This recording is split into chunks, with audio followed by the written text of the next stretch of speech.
Yo, what's goody? It's Bear in the building. Thank you for tuning in to another episode of Kueen Talk.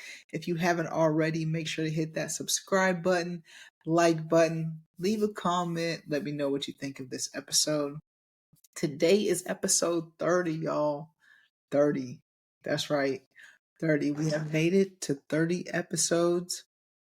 Queen Talk has made it to 30. That's awesome. I already knew we would, but the support has been great. All that's been shown thus far has been amazing. I just really appreciate everything that you guys have done for me. If you've been reaching out and you've been a guest, it hasn't gone unnoticed. Like, thank you for everything. I always need guests, so please, if you are a queer person of color wanting to share your story, please hit me up and let's make that happen for you. You know, there's statistics out there that say that majority of podcasts do not go past episode 3, but they also say that 97% do not make it past episode 50. So Queen Talk is on its way of being in the 3%, but I cannot do that without you guys. So again, if you are wanting to tell your story, let me know and we'll make that happen. But a lot has been going on, happening in my life lately. So, story time. 3 months ago, my grandfather was diagnosed with cancer. Immediately after finding out, we as a family, we were doing everything we could for my grandfather and his treatments. We were all changing our schedule around, trying to accommodate so that my grandmother can get as much help as she needed.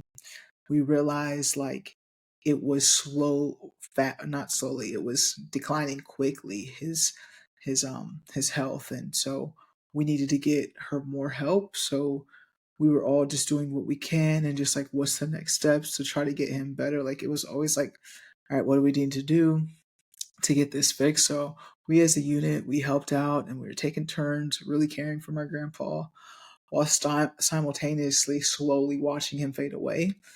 And personally, I was torn through it all. Like, I didn't know if I was being negative for wanting to see reality, like, okay, he's slowly going away, or wanting to be hopeful that he was going to see it through.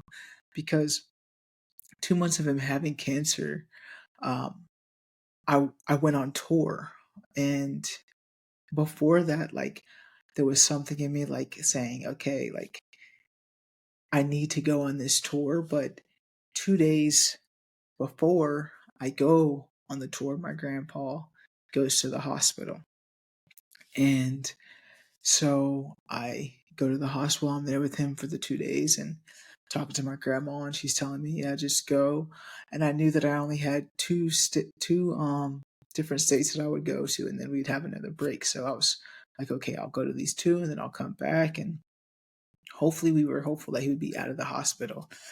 But I come back from my break, and he's still in the hospital.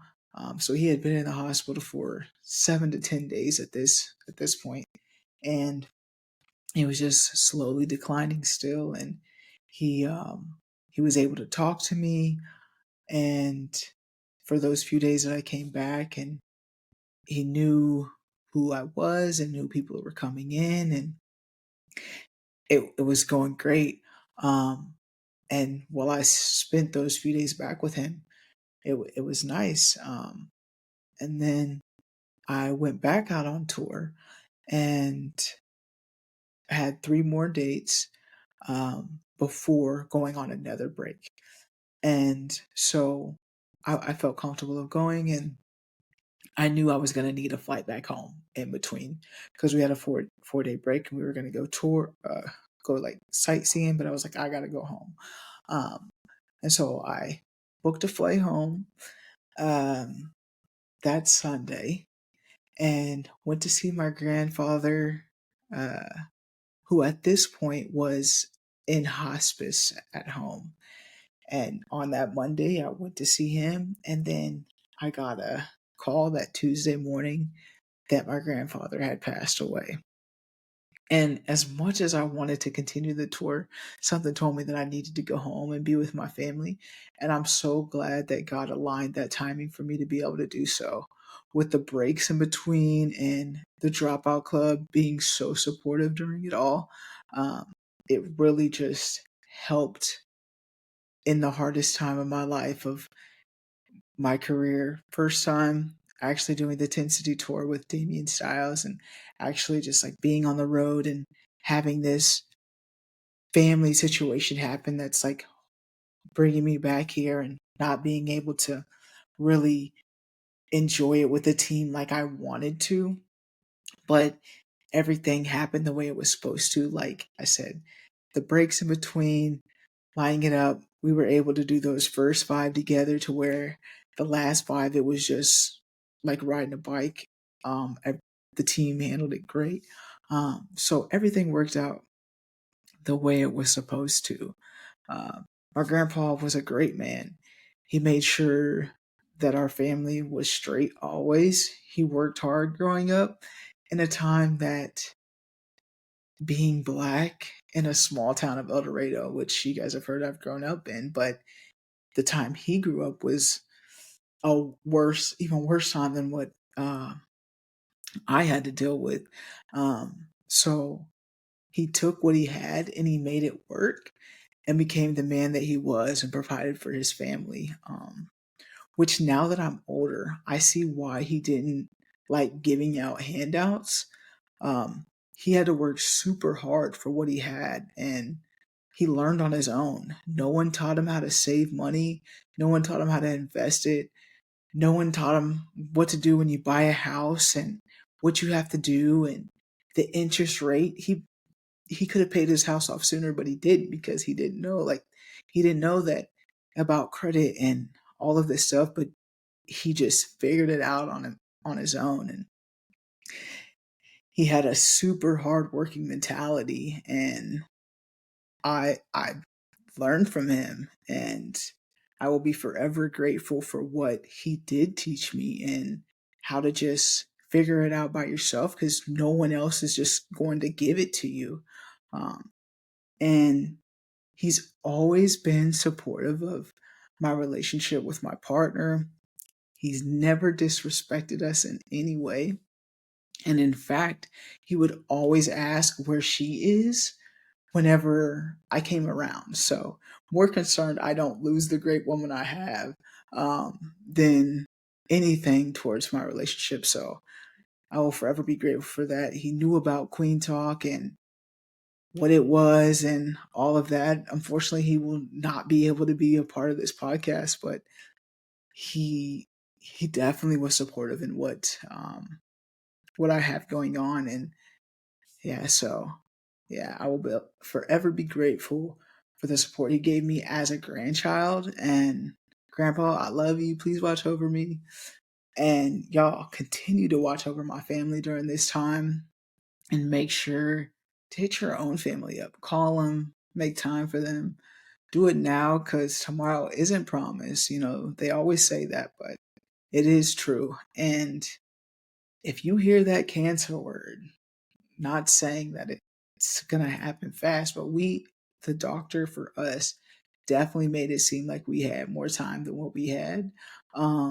So just don't take that for granted and just really love on that loved one and it really fought cancer for sure.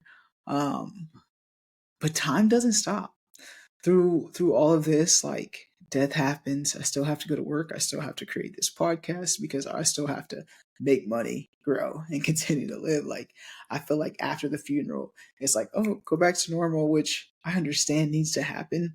I can't sit in this state forever, but I just feel like I am telling myself it is okay to feel the way you feel right now, even though it's past the funeral. Just it's okay to still be sad and bummy about it. I don't know if you guys feel the same way, but it can be hard when everyone else is like, and you don't want to tell everyone, because you don't want everyone to be like, oh, I'm sorry. Like, there's moments where I just like didn't, not moments, but you don't want to tell people because you just don't want to have to hear the pity of it or just like have to sit in it when you already do.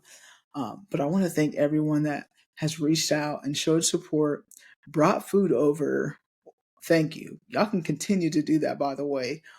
That food helped my family out so much. Um, but yeah, thank you guys. Please, please, please pray for my grandmother. Losing your spouse after you've been married 54 years is not easy. And she needs all the support and love she can receive. So do that for my grams, y'all, please. Yeah, life's been lifing, but I still got to go on. And that was great to release. I know that may have been heavy for some of you guys. Some of you may be going through grief. I understand it's not easy, and life still goes on, and time does not stop.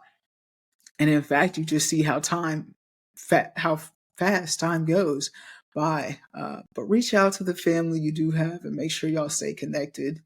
I know we live in our own lives and can be caught up in things and not check with loved ones and others. Um, but just do it. It's crazy for me personally. In my teens and 20s, I suppressed my emotions with things I shouldn't have. So I wasn't really thinking emotionally, like I was just suppressing it all with other things. And now in my 30s, want to express my emotions with friends, but I don't because I feel like they have a lot going on. So I don't want to burden them with my problems. I'm just like, yeah, I want to tell y'all, but like, I'm more of like a listener because like my friends got a lot of things going on right now too. Like, there's a lot, but I'm like, shit, I don't know. Maybe we need to cry together, because it feels good to like let them in, but I didn't even tell my friends about my grandfather. Like when he found out he had cancer, I didn't announce it. I didn't tell my friends like, "Hey, we're going through this." Until it started getting like, "Oh shit, this is declining quickly." Like, let's let people know like if they want to come by, if you want to see him, like please do so right now because we didn't anticipate it going the way that it did. But I didn't even announce that he passed until honestly this episode. I haven't really told my friends like, hey, this is happening in my life. My gym family, no one really knows. My partner's been very, very supportive. I've just been around family a lot, which has been great. More family and seen cousins. I've seen cousins that I haven't even seen in a long time. So, and just like building those relationships. So it's been really good. But this isn't what I anticipated talking about this week at all, but it feels good to let it out and be vulnerable with you all and let you into my world. Like, this is your host, Bear. And throughout this podcast, you will see that. You'll see the good, the bad, and everything in between. So I just felt like it was good for me to be vulnerable for you guys and really open up and just let you know, like, where I'm at this week and where my head's been at. To just like let you guys in and share with that. So, um, thank you for being a part of this and listening and letting me share with you all. Please continue to show your support. And this is only beginning, y'all. This is only beginning. So, yeah, episode 30. Episode 30. I knew, but did you think we would get here? Um yeah, many more to come, you guys. Thank you guys for tuning in. Rest in peace, Papa. I love you forever. As always, family, friends, strangers, love. Be nice.